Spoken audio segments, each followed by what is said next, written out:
IMF की जानिब से पाकिस्तान से डू मोर का मुतालबा एक बार फिर से सामने आ गया है और आईएमएफ का ये कहना है कि बिजली और गैस की कीमतें बढ़ाई जाएं। इसके अलावा आईएमएफ ने सर्कुलर डेट और बिजली की नुकसानात भी कम करने पर जोर दिया है। जो टारगेट दिया गया है पाकिस्तान को वो ये कहा गया है कि जुलाई से सितंबर के दरमियान पाकिस्तान ने 1000 अरब रुपए इकट्ठा करके आईएमएफ को रिटर्न करना है। इस किस्म के जो टैक्सेस हैं उस हवाले से बात की जा रही है, लेकिन हुकूमत आईएमएफ का ये मुतालबा मानने के लिए राजी होती है नहीं, इस पर बात कर लेते हैं। नासिर चुगताई साहब, आप समझते हैं गवर्नमेंट मानेगी आईएमएफ की शराइत को, इस डू मोर के मुतालबे को?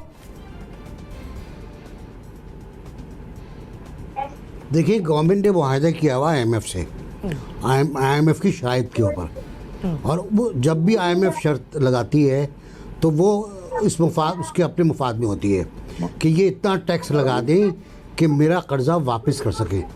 वो गारंटी लेती है इस बात की कि आप कर्जा वापस करने के लिए इक़दामात करेंगे।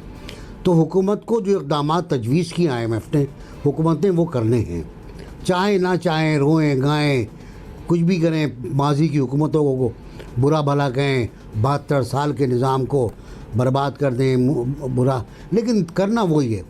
आईएमएफ के पास आप गए थे, देर से गए ताख़िर से गए, ये एक अलग बहस है, लेकिन जब आईएमएफ आती है तो अपने साथ एक बंडल लाती है कंडीशंस का, शराइत का, कि जी आपके हाथ में ये हथकड़ी होगी। तो हथकड़ी हमने पहन ली हुई है, हमने पहन ली, मजबूरी है हमारी, और दुरुस्त पहनी हुई है हमने। अगर हम नहीं पहनते तो हमारा हाल बहुत बुरा होता। सही। मोना, एबीसी ने भी कहा कि गवर्नमेंट ने आईएमएफ से मुआहदा किया हुआ है। मैं एक पॉइंट यहाँ पे ऐड कर लूँ कि अगर मुआहदा आईएमएफ से है तो एक वादा आवाम से भी है। इस साल के बजट में किया गया कि दिसंबर 2020 तक अब बिजली और गैस की कीमतों में इजाफा नहीं किया जाएगा। तो बताइए, फिर मानेगी मुतालबा ये गवर्नमेंट? जी बिल्कुल ज़रियाब, आप बिल्कुल सही कह रहे हैं, आपने अच्छा रिमाइंड कराया है, और मैं उम्मीद करती हूँ और इंशाल्लाह, बस क्या मैं बोलूँ कि आपके वादे पे को वो ज़्यादा वफा करें और आईएमएफ के वादे को कम वफा किया जाए। लेकिन बात ये बिल्कुल दुरुस्त है, आईएमएफ अपने साथ एक शराइत का अंबार लेके आता है। आईएमएफ का साइकिल एक विशेष साइकिल है। इस दफ़ा आईएमएफ के साथ हम जिस डील में है वो उसमें शराइत और मुश्किल है और काफ़ी वीक ग्राउंड्स पे है पाकिस्तान। एफएटीएफ की तलवार अलग हमारे सर पे लटक रही है। आईएमएफ इस दफ़ा बड़ा वेटेज दे रहा है, ये भी एक हैरत की बात है कि जी एफएटीएफ ने आपको ये कहा है तो वो कहा है वगैरह वगैरह। मुझे लगता है ये वाकई इनको करना पड़ेगा। अगर ये इस्लाहात नहीं करते हैं तो इनको इसी तरह से टैक्स कलेक्ट करना पड़ेगा, यानी कि इनडायरेक्ट टैक्सेस का इन्हिसार करना पड़ेगा। इसके अलावा मुझे कोई और रास्ता समझ नहीं आ रहा। ऑलरेडी कोई 212% तक मेरा ख्याल है गैस के बिल बढ़ चुके हैं, क्योंकि जो सब्सिडी पहले दी गई थी वो विड्रॉ की थी, और पहले जो डील्स रही है आईएमएफ के साथ उनको हम किसी न किसी तरह आमादा कर लेते थे कि जी ये सब्सिडी इंटैक्ट रहने दें। मुझे लगता है इनको चाहिए मजीद बातचीत करें। अवाम यकीनन मजीद महंगाई का बोझ इतनी सूरत हाल में नहीं उठा सकते हैं, मुझे लग रहा है, लेकिन फिर भी मैं एक चीज़ मुझे लगता है कि ये गालिबन करेंगे। फिर भी उसका रीजन मुझे ये लग रहा है कि वजीर आजम साहब ने अब से कुछ रोज पहले एक कॉन्फ्रेंस से खिताब करते हुए ये कहा था कि इस दफा शदीद गैस का बहरान आएगा, और साथ साथ उन्होंने ये भी कहा था कि जो सब्सिडीज हैं वो डायरेक्ट अच्छी जगहों पर नहीं लग रही और गुर्बत के खात्मे के लिए डायरेक्टेड नहीं है। तो लिहाजा वो एक ऑलरेडी हिंट मुझे लगता है दे चुके हैं कि वो मजीद सब्सिडीज अगर विड्रॉ करते हैं तो ये खदशा मुझे है। और मुझे लग रहा है कि जैसे उन्होंने एक प्रेपरेटरी स्पीच आवाम के लिए दी थी कि जैसे गालिबन अनफॉर्चुनेटली अगर कीमतें बढ़ानी पड़ जाए उनको, ये जो शराइत हैं इससे हुकूमत बखूबी वाकिफ है, इकोनॉमिक टीम को भी बखूबी पता है कि ये शराइत हैं आईएमएफ की तरफ से जिनको वो बहुत हार्ड प्रेस कर रहे हैं पाकिस्तान पर। जनरल साहब, मोना कह रही है प्राइम मिनिस्टर ऑटोमेटिकली एक इंदिया दे चुके हैं अवाम को, वो प्रैक्टिकली भी ऐसा ही करेंगे, मान लेंगे मुतालबा आईएमएफ का?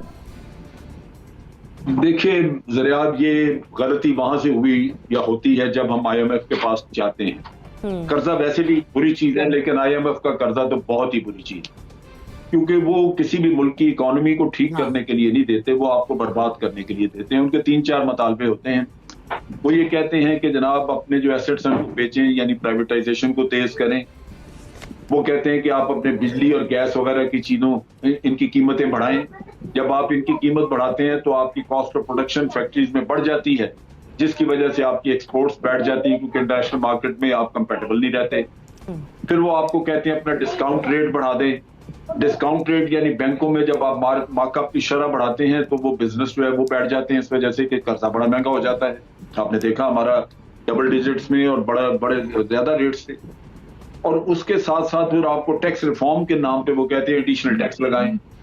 उनको गर्ज होती है सिर्फ आपसे अपने पैसे वसूल करने की, उससे ये गर्ज नहीं होती उनकी कि ये कर्जा जो दिया है इससे कोई इनकी फलाह बहबूद का काम होगा, वो तो होता नहीं। तो आपकी जब एक्सपोर्ट भी नहीं बढ़ेगी, कारोबार भी आपका एक्सपेंड नहीं होगा क्योंकि आपके मार्कअप रेट वगैरह इस तरह के हैं, तो फिर ले दे के आप लोगों की जेबों से निकालेंगे, इसके अलावा तो हाल ही कोई नहीं।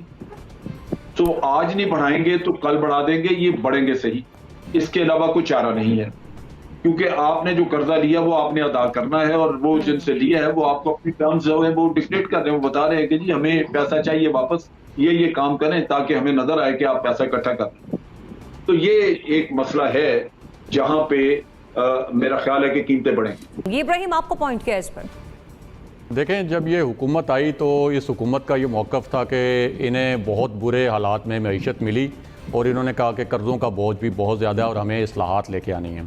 अब पहला पूरा साल इन्होंने कहा कि हम इस्लाहात करेंगे और उसमें लोगों को मुश्किलात का सामना करना पड़ेगा, लेकिन उसके बाद 1 साल के बाद हमारी इकॉनमी टेक ऑफ करेगी और लोगों को रिलीफ भी मिलेगा। अब वो जो पहला 1 साल था जिसमें रिफॉर्म्स हुई, उसके दौरान हमने देखा बिजली गैस की कीमतें जो हैं वो 200-300% तक बढ़ गई, सब्सिडीज़ सारी ख़त्म हो गई। लोग फाइनेंशियल डिसिप्लिन तो शायद हुकूमत लेके आई हो, लेकिन उस फाइनेंशियल डिसिप्लिन के दौरान बहुत से लोग बेरोज़गार भी हो गए।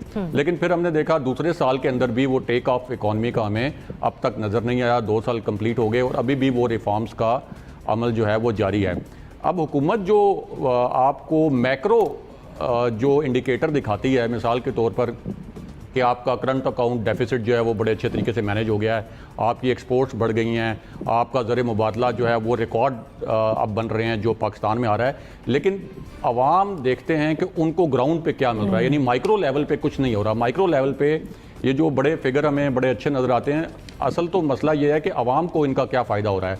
अब 2 साल आपके रिफॉर्म्स पे गुजर गए, लेकिन अवाम को ग्राउंड के ऊपर जो है